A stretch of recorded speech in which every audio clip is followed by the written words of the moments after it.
Welcome to the Fix Your Sciatica podcast, where we meet with experts and clients and discuss how to manage your sciatica and low back pain without the use of medications or surgery.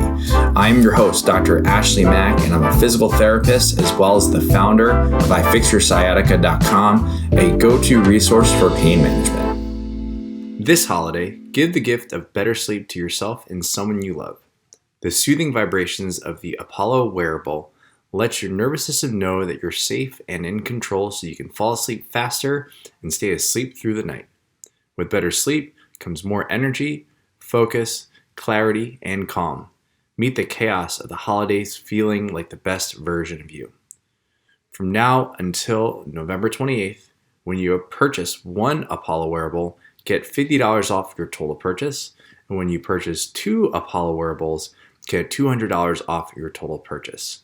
Commit to prioritizing sleep in the new year, and now is the time to experience the Apollo neurotechnology. The link is found in the show notes of today's episode. And now, let's begin. So I created the Sciatica Protocol as a way for me to help people beyond what I can do in person and also via Zoom. And the Sciatica Protocol was that solution where I was able to actually put my brain into this program, which allowed people such as this upcoming guest to go through a sciatica pain relief program without actually having to speak with the clinician, without having to wait in lines, and be able to do it on their time. And so today's guest is Lisa, and she is one of the many success stories with the Sciatica Protocol, and she's going to share her experience with you today. So Lisa, how are you doing? And thank you so much for being on today's episode. Thank you for having me. I'm doing very well, thanks. I found the protocol to be really super convenient and and very helpful. Oh, I'm so glad to hear. So let's take a deep dive into what your journey is like. Tell us a little bit more about yourself and how did you end up with sciatica and what was that journey like? Well, I'm not sure how I ended up with it. I come from a family full of people who have back issues, but I am fairly athletic, I guess.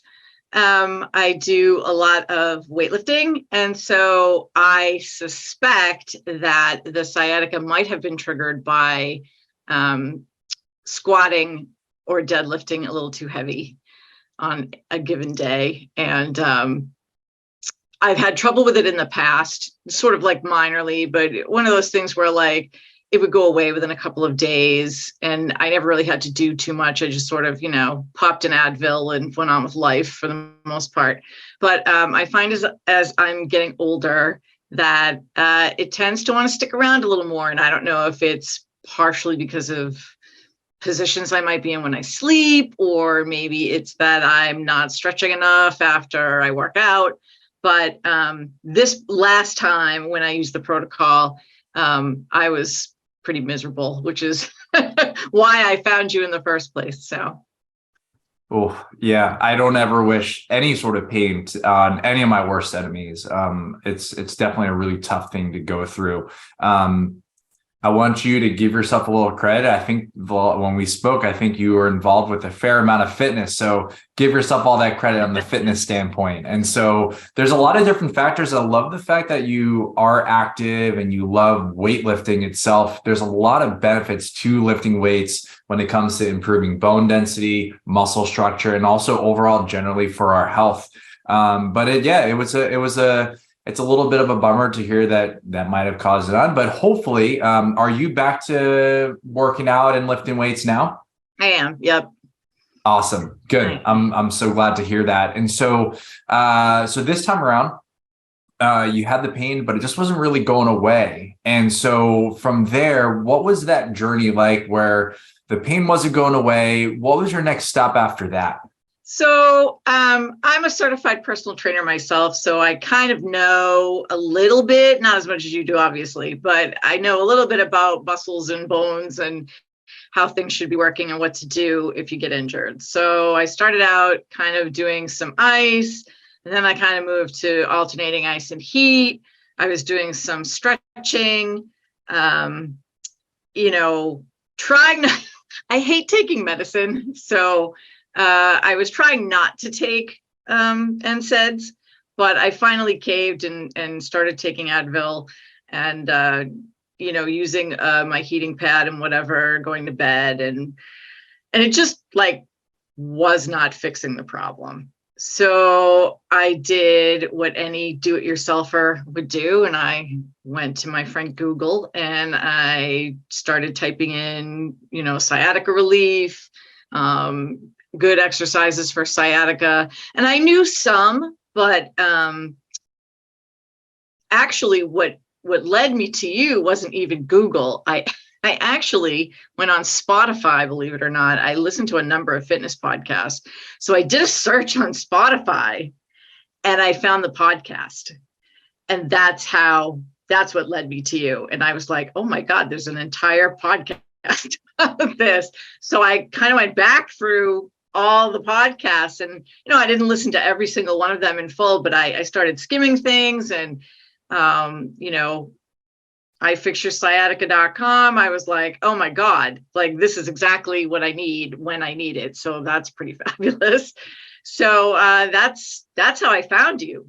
And I was psyched, and I was super psyched that your whole sort of reason for being is around this whole, people don't have time. I mean, we know that the medical field is kind of a mess, right? So I don't know how things are in California, but in Massachusetts, to get an appointment with a good orthopedic guy is sometimes weeks of waiting.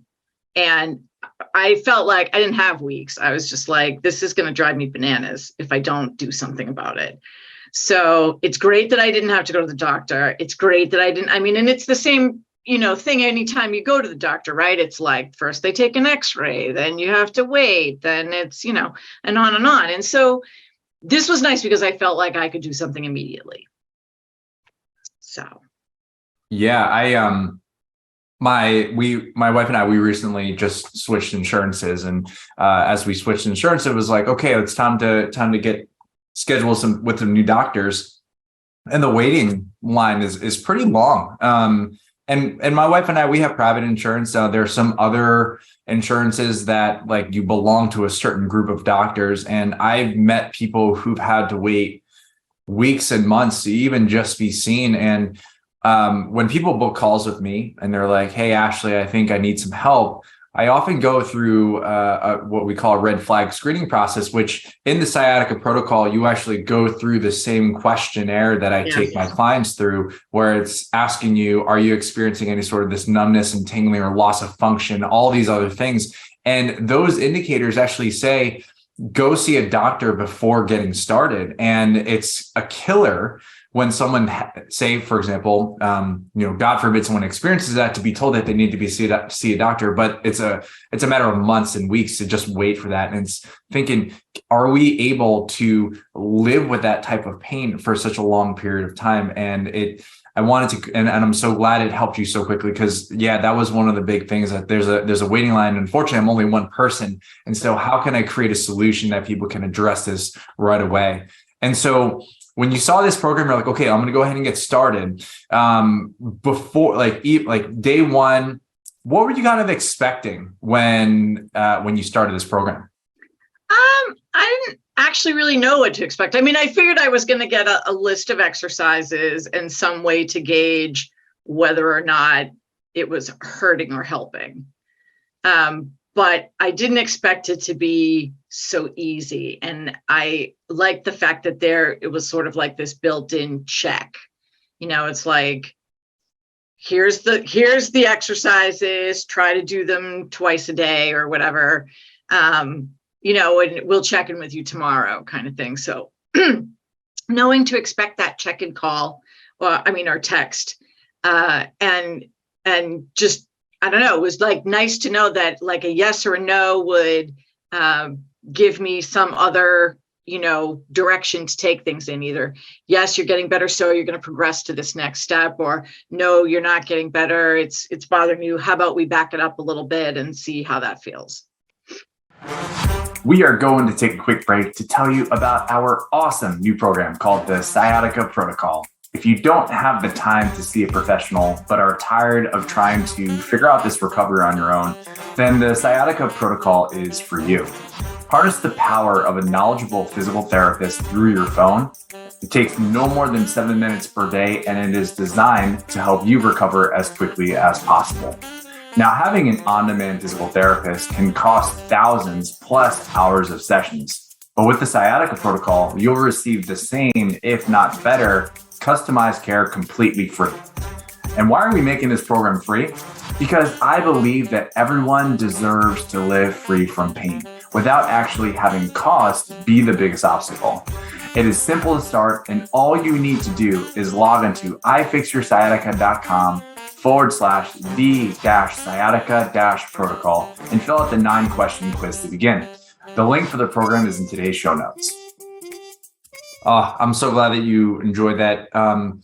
It's interesting because that is the typical standard of care that I provide when I'm working with my clients. And I wanted to be able to create that because the reality is if you were to go to a physical therapist, a personal trainer, a chiropractor, any practitioner, when you're working with them in that hour, and I've said this a lot, but it only accounts for about 4% of a 24-hour period. And so if you're seeing a personal trainer for twice a week, that's like, that's in the decimal of a percent over the span of a week. And so, and as you probably know, when you're giving your clients homework, it's kind of hard to see if are going with it or not. And being able to have the exercises and stretches be reactive to your responses was one of the big things that I wanted to create, wanted to really focus on because of the fact that there's so much information that is out there on the internet already. And it's not necessarily a lack of information. You can find out, you can learn everything via the internet. And so there's so much information, it can be overwhelming.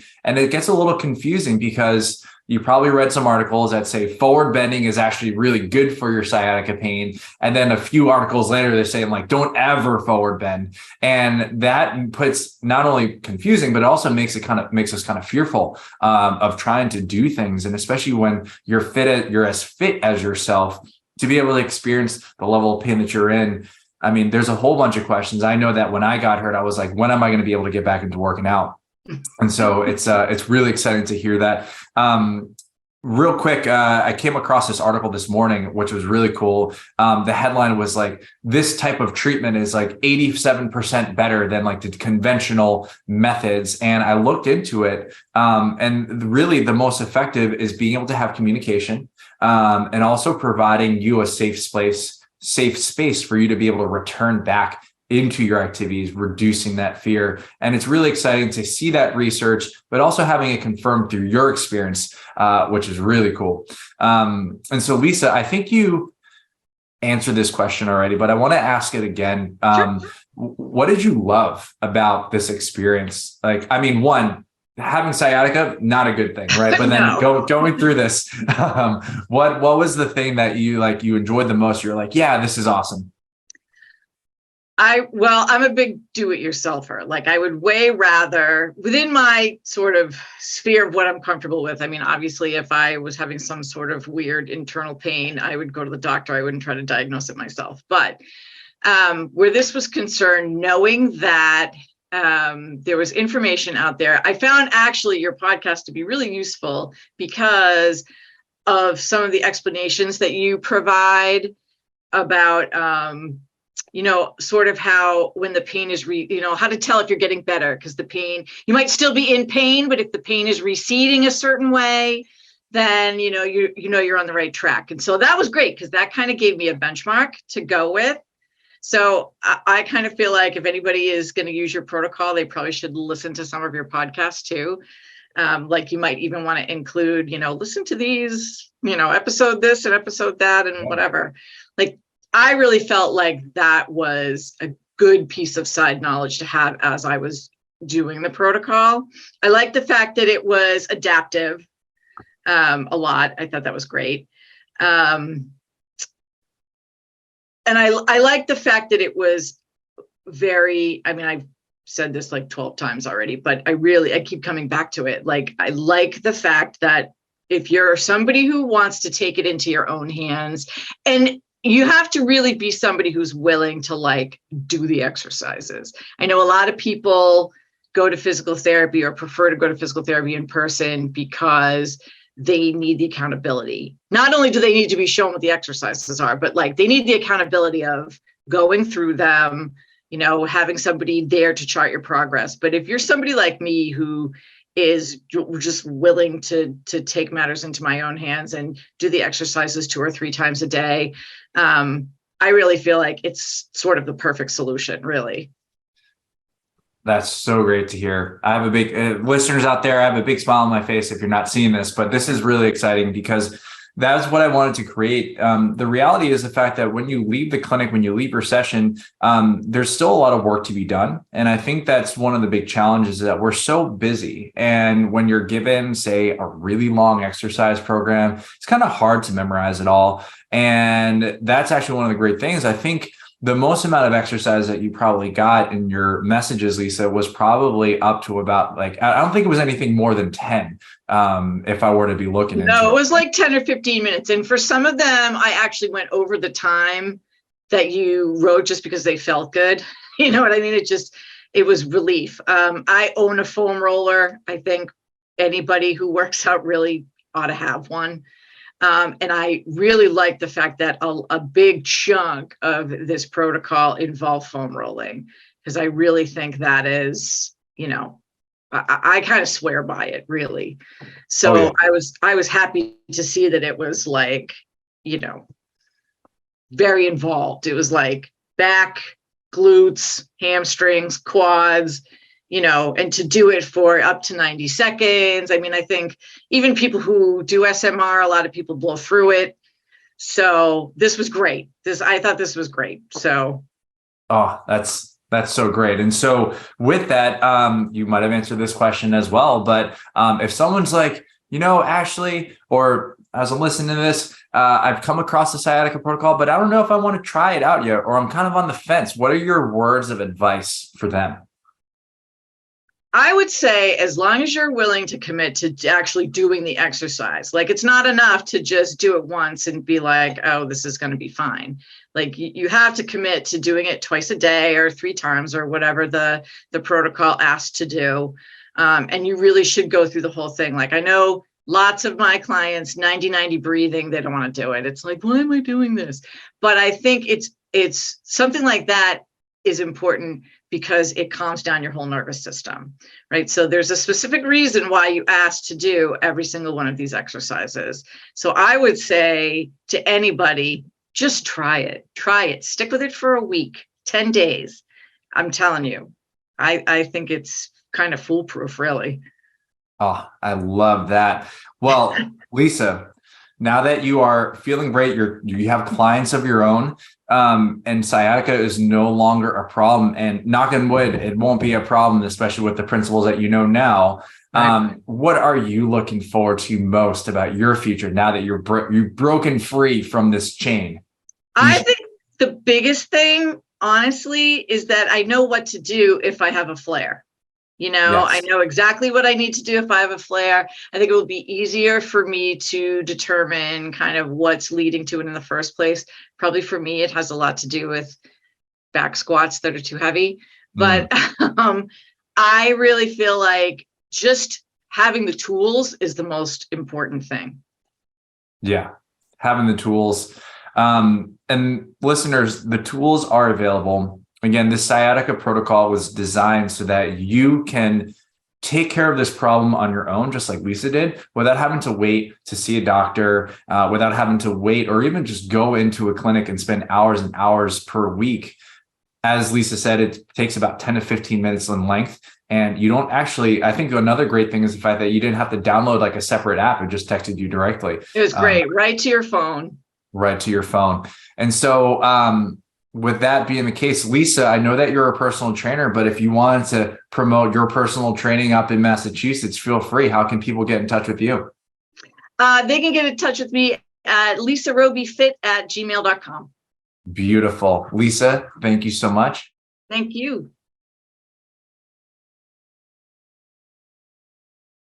Thank you so much for tuning in. We hope you got some help from today's podcast. And for more info, check us out at ifixyoursciatica.com. Have a fantastic and pain-free day.